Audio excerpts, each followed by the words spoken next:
Greenling by Levi Pinfold.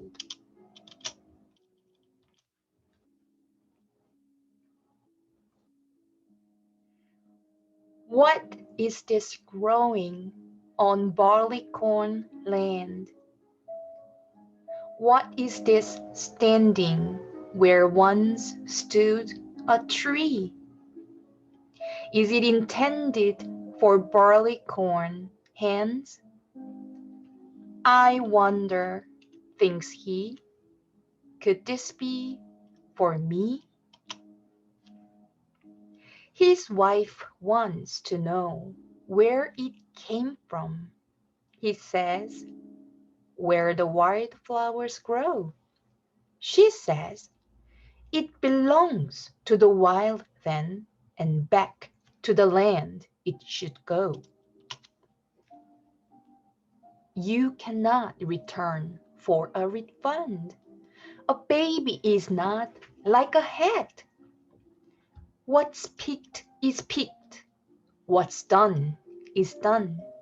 And that, barleycorns, is that. So forget what you know about baby demands.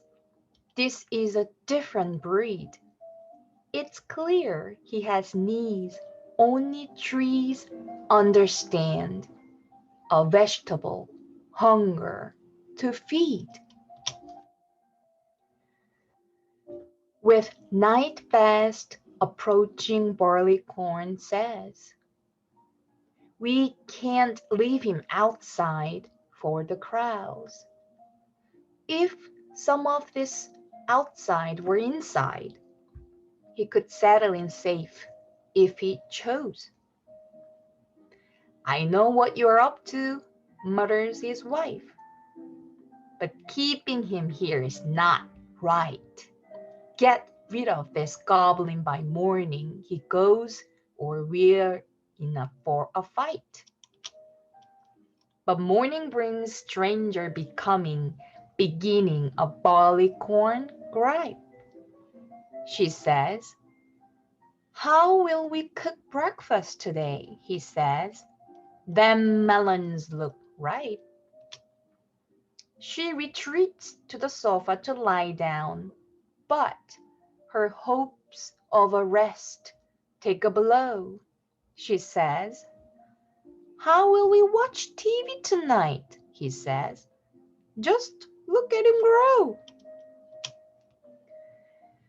Escaping the house is no option. The transport has taken to seed, she says. Well, there goes the shopping, he says. Depends what you need. We've got pumpkins and peppers, spring onions and sage, apples more golden than money. Why would we want to pile more on our plate when we're already swimming in honey? Dear husband, she says, what are you? A bee? You're beginning to buzz like a drone. I'm calling for help to fix up your brain. But grass has invaded the phone. Retreating in rage to her bedroom, Mrs. Barleycorns opted to flee. Whatever will happen tonight, she thinks, why now? Why here? Why me? A screech of brakes awakes her at dawn.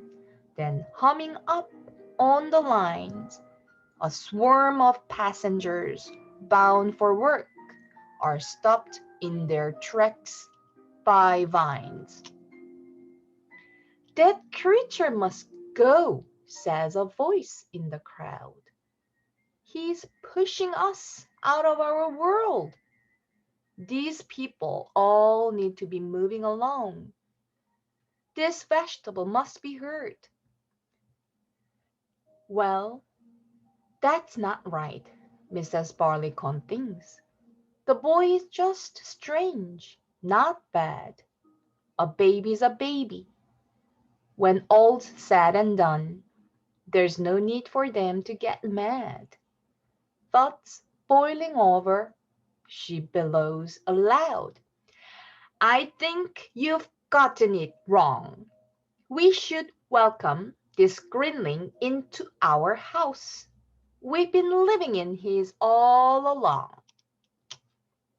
Suddenly, flowering with all the attention, Greenling sits up and speaks. An old magic word, long since forgotten, cast an odd spell for weeks. They eat up the apples, the mangoes, and plums. They eat up the oranges too. They eat up the fruit of the greenling, fruit much too good to be true. So long summer begins and continues, a harvest with each morning light. Strange and enchanted Greenling cuisine has everyone filled with delight. But all summer things must come to an end when the summer days are done. As autumn arrives, the barley corns find that Greenling has left with the sun. Barleycorn says, "Here's a Greenling. Who can say what they intend? He left us with this for the winter, but I don't think this is the end." What do the hills and the trees have planned? Does Mr. Barleycorn quite understand? When winter has passed and spring is to hand, what will be growing on Barleycorn land?